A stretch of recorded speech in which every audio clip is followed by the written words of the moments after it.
All righty. Welcome into another edition of the Indiana Basketball HoosierIllustrated.com postgame wrap-up show. John Alden from In Touch with Indiana Sports with you. Dylan Traeger, staff writer, of course, for HoosierIllustrated.com, as the Hoosiers get a nice road win, 78-62 against the Washington Huskies, keeping their NCAA tournament hopes alive. And really, this isn't necessarily a huge win when it comes to the opponent, but just when you know that they've won 4 of 5 now, and that they're starting to really put themselves on the right side of the bubble. I don't think they've done all the work they need to do, but this is definitely another step in the right direction. Dylan, of course, welcome into the show. What are kind of your early thoughts on what happened tonight in Washington? Yeah, John, this introduction to March has been really good now from Indiana. They closed out February really solid. I think that was 3 wins in their last 4 games in February and a great day of March. And that's a great opener to that West Coast trip. Now you got to go up to Oregon, take on the Ducks. They're a tricky team. So to have a win like this is pretty good. Let's start with Malik Renew, who, of course, was not present during the Penn State game earlier this week, had the unfortunate trip to the emergency room with a very random last-second illness during shoot-around. He makes the trip out west. He comes off the bench. He makes his first, 6 or 7 shots, was pretty much the star of the first half, and one of the stars of this game, finished with 22 points. But what a rebound from him, and what many people I don't know how many people were actually expecting him to even play tonight. Yeah, and that was really strange. Back on Wednesday, Alec, Kyler, and myself were in attendance for that game versus Penn State, and we kept looking out for Malik. I was there an hour and a half before tip-off, and he was nowhere to be found. And it was the weirdest thing ever. Wasn't on the availability report, so we assumed he was good to go. They said he had some sort of allergic reaction before the game. Comes off the bench tonight and has another spectacular game. And it feels like every game for Malik, the last 5 or 6 games, he's just so dominant on both ends, knocking down shots, really efficient. He's really stopped shooting the 3 ball, and he's just playing the paint, and that's, his bread and butter. And it's been great for Malik lately. Yeah, definitely a great night for him, highlighted by it wasn't the most, aggressive poster, but he had a nice poster against, I don't know if it was Washington's great Osobor, but it was, of course, somebody on the Washington team. A very good return for him tonight. Luke Goody, also really good night. 5 for 9 from the 3-point line, 18 total points. And really overall, the 3-point shooting wasn't fantastic, but it didn't need to be. They were 9 for 23. But I felt like overall tonight, it didn't matter who was shooting. I felt like Indiana was shooting the 3-ball confidently. Like they knew even if it was going to miss it, they thought it was going to go in tonight, I feel like.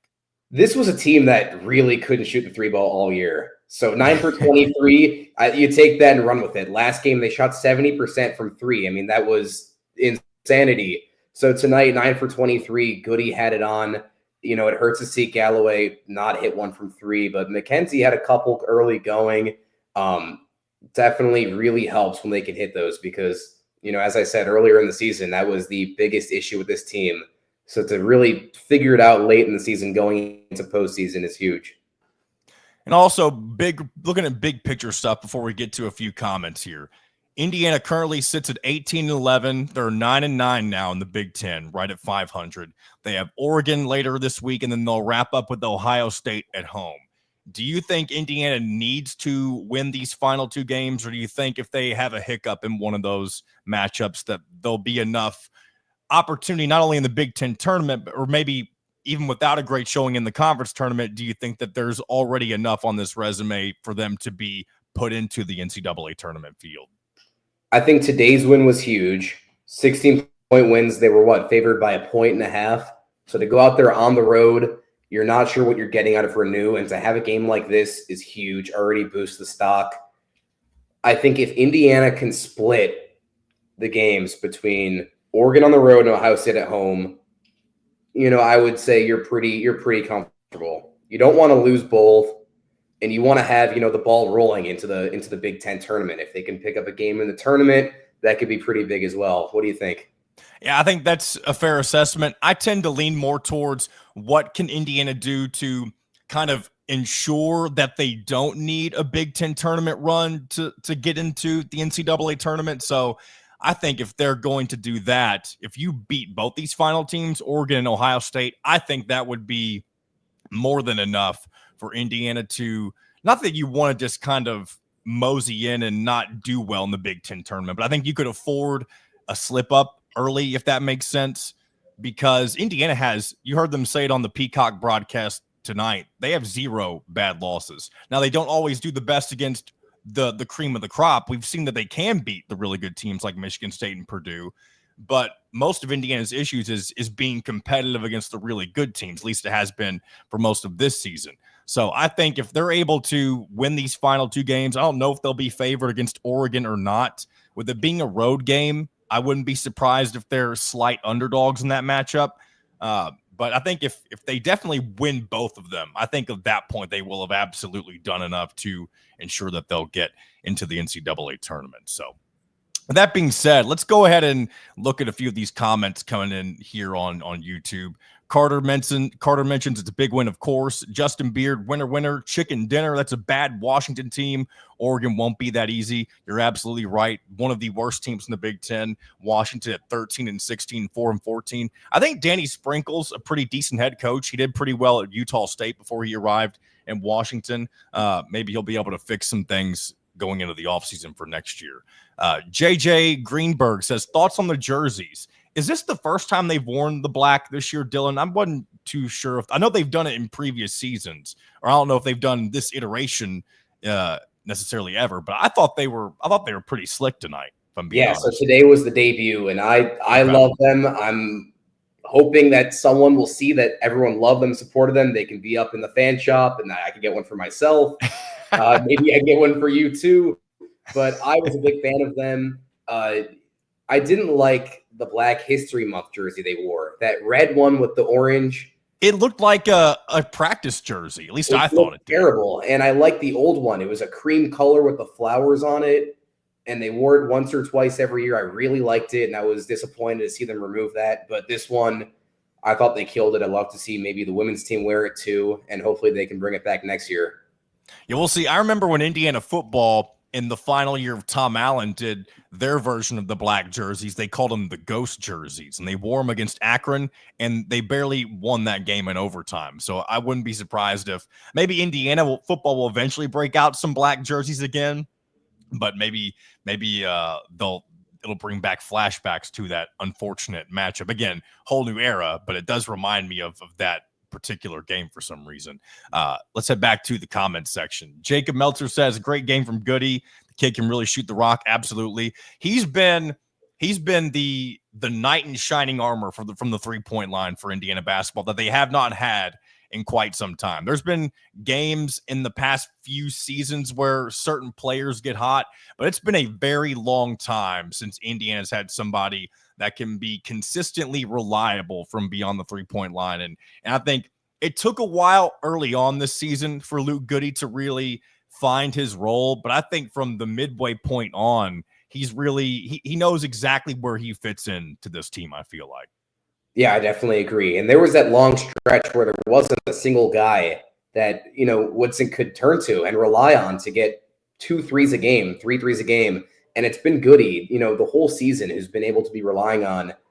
And Woodson even said in the offseason that he knew that they were going to run plays for Goody. He was going to be a better all-around 3-point shooter than Miller Kopp. So this was expected. He had the proven track record at Illinois, and he has been tremendous these last few games. I think this is his 4th or 5th game in double-digit points in a row. And to knock down 5 threes and really boost up that percentage is huge. Absolutely. Samuel likes your analysis, Dylan. Just wanted to throw that in there for you. Thank you, Samuel. Carter asks, do you think Tucker is done for the year? I don't know the extent of injury or why he may not be playing as much. I haven't followed along too closely with that. Maybe I've missed something. So I don't really have much of an answer for you there. But it's been a while since Bryson Tucker has been an impactful player. Of course, he didn't play tonight. So I guess maybe I can check on that. Not this particular moment, but for later on in this week when we do In Touch with Indiana Sports. Robert says, Woody's on a roll. Absolutely. I think he's playing. I said this to Kyler Staley the other day, and we'll get to something that happened with him on Twitter here in a moment, at least after the Washington game. But I told Kyler, I said, Mike Woodson, and this is kind of a silly thing to say, but he's kind of able to put his hair down right now. And I know he doesn't have any hair, maybe put his beard down, whatever that would look like. But Mike Woodson is playing, or at least he should be, or coaching, I should say. He's coaching with zero pressure. He knows he's going to move on to whatever he wants to do after he's done coaching Indiana at the end of this season. But he's able to play loose. This whole team is able to play loose. And I think whether people want to admit it or not, the decision to have Mike Woodson step down, no matter whose decision it was, is absolutely the best thing that could have happened to this team, I feel like. Oh, I totally agree. And all of a sudden, Indiana's playing like that team they were supposed to play like before the season when they were a ranked team. We're seeing everything we expected to see before the season right now. And I think with Woodson, he's departing. I think that definitely eased a lot of the tension. Maybe he's having an easier time coaching, knowing he can do what he feels comfortable with. And hey, they figured it out and they got the kinks out. And this is the perfect time to really get the ball rolling and start figuring things out. Absolutely. And then one more comment before we get into Kyler's interactions on Twitter. Carter, once again, he says, I know we're so focused on this season, but do you envision guys like Kanan Carlisle, Bryson Tucker, and Mac, I guess he's referring to Mackenzie Mbako, returning next season?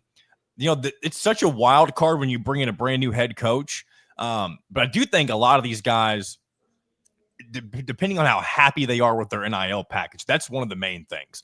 The other thing is whether or not guys, especially like Mackenzie Mbako, whether or not they're ready to test the NBA waters yet. So there's no way to definitively, decide one way or the other where one guy might go, because with the coaching change, that's probably the biggest wild card of all. I mean, I bring this up a lot on In Touch with Indiana Sports. You look at Louisville and Kentucky, when they brought in Pat Kelsey and Mark Pope, completely brand new rosters coming into their first year head coaches. So I don't think that's necessarily off the table, especially when you consider how many guys are going to be leaving the team automatically due to running out of eligibility, being a senior, that sort of thing. So Dylan, I don't know if you have anything more to add to that. That's just kind of my 2 cents on where things could go with any particular player on this current team.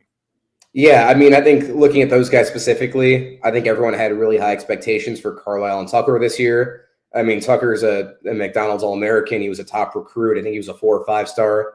And Carlisle had a great year last year at, I think, Stanford. I think he averaged 9 games. He started a handful of games. I would not be surprised if those were 2 guys that weren't around next year. But I think whoever the coach is, those are guys you want to keep on your short list, guys you want to see return. Mackenzie, it's hard to say, as you said, definitely could be testing the NBA draft waters. It all depends how he finishes this final stretch here. Any guy can get hot at the end of the season and have a few good games, and all of a sudden your stock goes up, just like Shafino did a couple years ago. He had that huge game versus Purdue, and that put him up really high in the first round. I want to move on now real quick before we wrap this thing up to something that our friend Kyler Staley, he had posted on Twitter or X, whatever you refer to it as. He said, quietly been a solid game for Mackenzie Mbako, 10 points, 2 for 4 from 3 and 4 rebounds. And a Notre Dame football / Indiana basketball fan chimed in with his 2 cents, saying Woodson just can't help himself and had to run Ballo, Malik, and Mbako out there together. Sucked as usual. And then Kyler mentions, I'm sorry, do you see the score? But I think the real point of all of this, right, is it's yet another, the type of fan that everybody hates, right? At least here in the state of Indiana. It's the Notre Dame football and the Indiana basketball fan.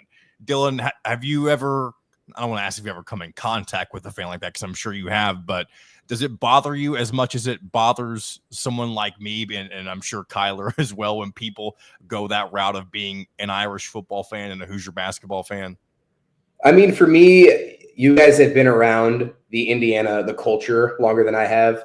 You guys have seen a lot more of the Indiana athletics. I haven't seen much of it.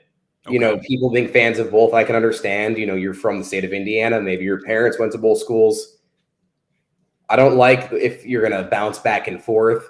Yeah. You got to stay on one wagon and you can't switch to another. But it's definitely interesting to be a fan of 2 rival schools. I can understand it bothering someone. Yeah, because it's taking what is the traditional football power and then the traditional basketball power, so you can in theory, be happy all the time, because up until this past season, of course, Indiana football had struggled quite a bit for the last several seasons, had a few good seasons here and there. But it's always been Notre Dame who's the mainstay in football. And then usually when things are, I say usually, it's actually been a while since Indiana's truly been elite in basketball. But in an ideal world, that fan gets to have fun with the two elite programs. And, of course, that will bother the purists such as myself. But, Dylan, any final thoughts as Indiana heads into their final couple of games of this regular season? Yeah, I mean, I just feel really good with this Indiana team right now. I'd say this is the best basketball we've seen all season from them. And to really be seeing guys like Malik and Luke playing these consistent games night in and night out, and to go out on the road and have these big games is huge. I think Indiana has a good chance to finish the regular season with 2 more wins. That would be big. I think that's winning 5 of their last 6. If they can defeat Ohio State and Oregon, go into the Big Ten tournament with a lot of momentum, and you never know where that can take you. Good stuff. We'll have you covered all week long heading up to those final 2 games. In Touch with Indiana Sports will be back on Monday, so be sure to hit that subscribe button right there, right there next to where you're watching this right now on YouTube, and be sure to check out everything going on at HoosierIllustrated.com as well. Dylan, appreciate you as always. Thank you, John. Had a good time today. Thanks for having me on. This has been another edition of the HoosierIllustrated.com postgame wrap-up show.